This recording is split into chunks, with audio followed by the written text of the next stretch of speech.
Hey y'all, Michelle, Daily TN. Gonna bring y'all along on a recipe. I actually wanted to do this earlier. I thought it would really be a good Halloween recipe, but I have been down with some sinus crud and fighting that for 2 weeks, so I didn't get it done. And I apologize for the noise. I've got the pressure canner going. I'm doing asparagus, which I already have a video up for that. I'll put a link below to it if you're interested. So what we're going to be doing today is Butterfinger chocolate rice Krispie treat.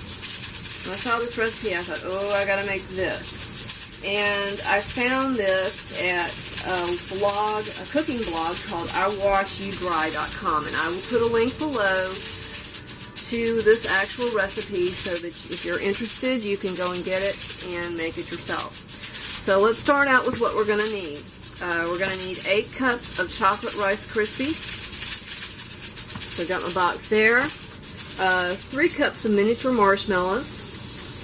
We've got some Butterfinger, fun-size Butterfingers, which we're going to remove. It says to remove the wrapping and half them. So you need one 11.5-ounce bag. This is actually a 22-ounce bag, and as you can see, we've already been into it. But I'm not going to use these because I don't want that quite a big a chunk of Butterfingers in these. So what I'm going to use in place of that are these, where they're already crunched up for me. And this is 10 ounces. Yeah, so close enough. So we're going to replace that. You're also going to need 6 peanut butter cups, which we're going to quarter up. You're going to need some creamy peanut butter.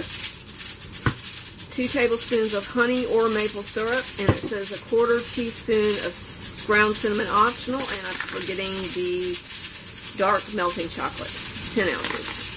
So, alright, I'm going to clear this off and start measuring stuff up, and we'll be back. Got our 8 cups of Rice Krispies in here, and that was almost the whole box. That was a 15.5-ounce box, so, you know, there might be one cereal bowl full of serving left in that. To this, I'm going to add the 3 cups of marshmallows, not 8. I've already opened the bag of the Butterfinger chunks, baking bits, as they call them.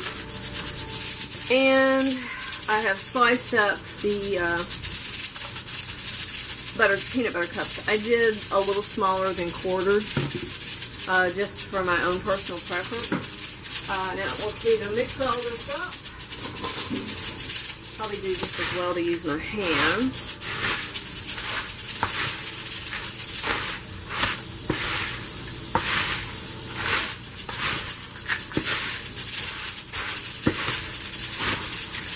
Actually, this would be easier though. There we go. Okay. Personally, I think that looks like it could use a little more marshmallow, but I'm going to stick to the recipe for now. Alright, so that's it for the dry ingredients. I'm going to get set up over here on the double boiler, and we're going to start melting the chocolate. So I'm going to see if I can get the camera over there for the decent angle. Alright, it actually says to chop these dark melting chocolates, but I'm being lazy. I'm not going to chop. So they'll melt in there just like so. As you can see, I've got this on a double boiler. Got my water down in there. And I'm going to turn my heat on and get it heating up. It says melt the chocolate. No, let's see. Yeah. As the chocolate begins to melt, stirring constantly with a wooden spoon. Take care not to allow any steam or moisture to escape from the pot below. Now that's kind of impossible for it not to escape, but okay. Once the chocolate's almost melted, I'm going to stir in the peanut butter, the honey or maple syrup, and ground cinnamon. I think I'm going to not put the cinnamon in there. I don't, for some reason, it may add a little more flavor to it, but I'm just not going to fool with it. It did say it's optional, which is good. So, alright, once we start getting this melted and get ready to add peanut butter, I'll bring you back. Alright, we've got our chocolate melted down a good ways, and I'm just going to kind of eyeball this peanut butter. This is kind of at the end of the rope on this one.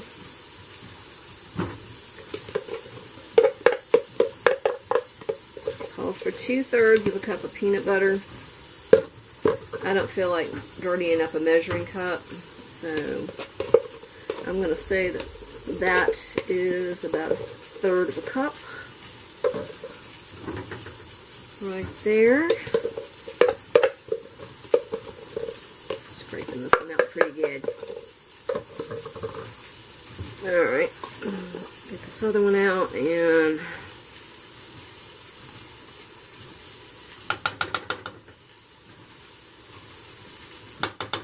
I'm going to say that's close enough. Like I said, I'm just going to eyeball it.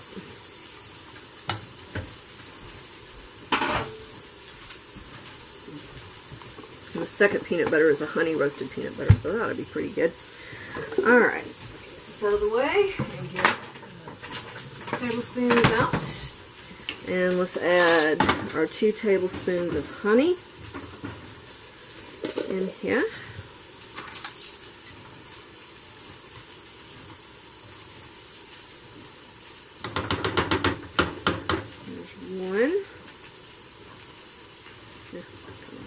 Quick dripping so I can get you back in the jar.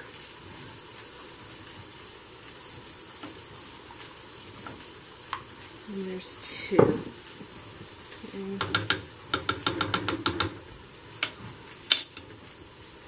Scrape that off so you don't lose any. There we go.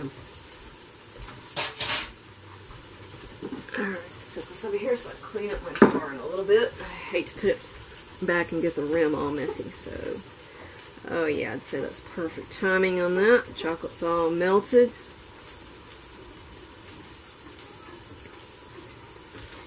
And when you're using a double boiler like this, for those of you who've never used one before or didn't know what one was, you really don't want your water boiling underneath there. You just want it, you know, let's see, let me lift it up a little bit. See, it's just kind of steaming.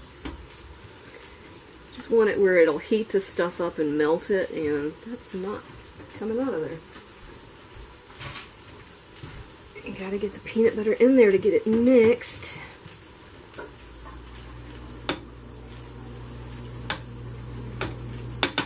There we go.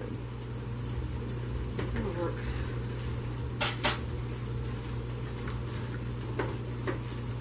Nice and sticky from the honey.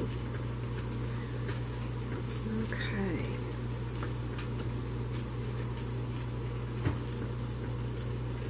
I'm going to say that's pretty well mixed, and all the chocolate is melted now. It says to let this sit and cool for about 5 minutes, and that's probably so we won't melt all the marshmallows up too much before we pour it over the stuff. So that'll give me time to clean up a little bit and rearrange my camera. Alright, we've cooled down enough. Grab the spatula just in case I need it. And we're going to start spooning this over. Yeah, it's already starting to kind of harden.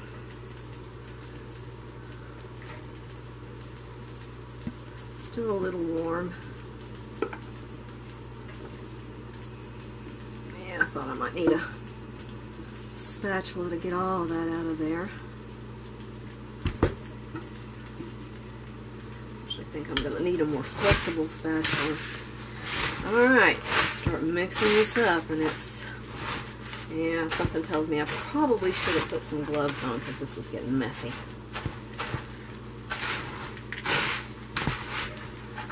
Stay in the bowl. Stay in the bowl.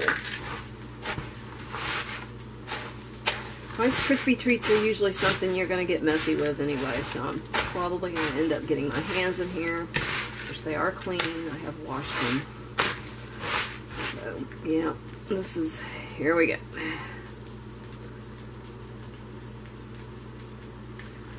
And you know what? I'm going to get a more flexible, maybe, spatula, smaller. Come on.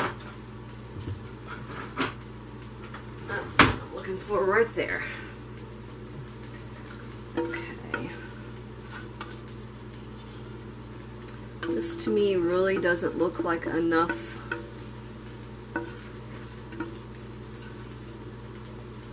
to do that, to cover all this. But okay, we'll see.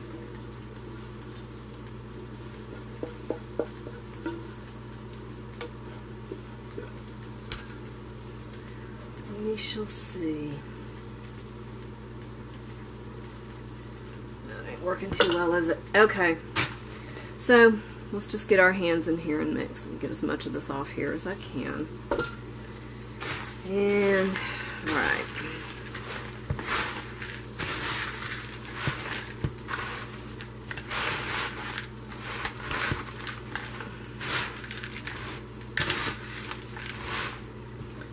Bowl.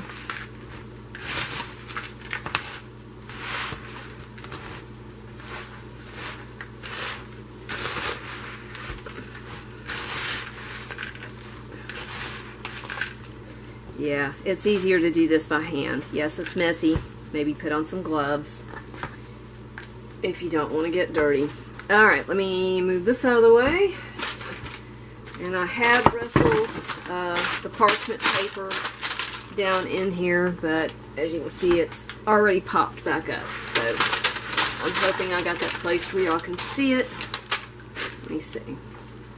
Yeah, kinda. Set the bowl down and scooch it up. Alright.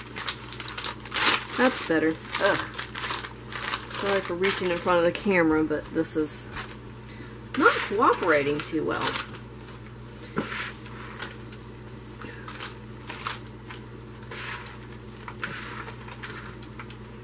Sorry.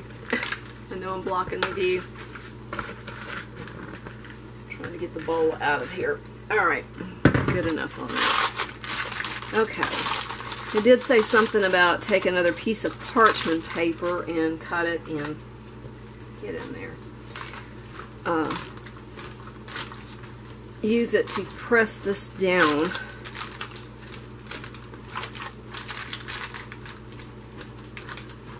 But since my hand's already dirty, I'm not going to worry about it. I'm hoping once this hardens up in the refrigerator, I really think it needed a little more chocolate mixture myself. So if I were to make this again, I wouldn't want to buy 2 bags of those and melt it. That would probably be too much. So what I would probably do is cut this back to maybe 6 or 7 cups of Rice Krispies instead of 8. That's just me. Alright. We're going to call that good. All I'm doing is slinging it around at this point. So now this is going to go in the refrigerator for about at least 4 hours or overnight. So it'll be about 4 hours for me before I pull this out and try them. And hopefully they'll firm up pretty good. So I'm going to go get washed up, so I'm turn off the camera. Well, here's our finished product of the Rice Krispie treats. I've already cut it up as best I could, and as you can see in here, it's pretty crumbly. It really fell apart. So if I were to make this again, I would probably cut the cereal back by at least 1 cup for sure, maybe 2. That way I know the stuff could get enough of the wet mixture in there to bind it together. So now let's do a little taste test. I'm trying to find a piece that has a little bit of everything. This piece looks like it does. Just going to do a ball small.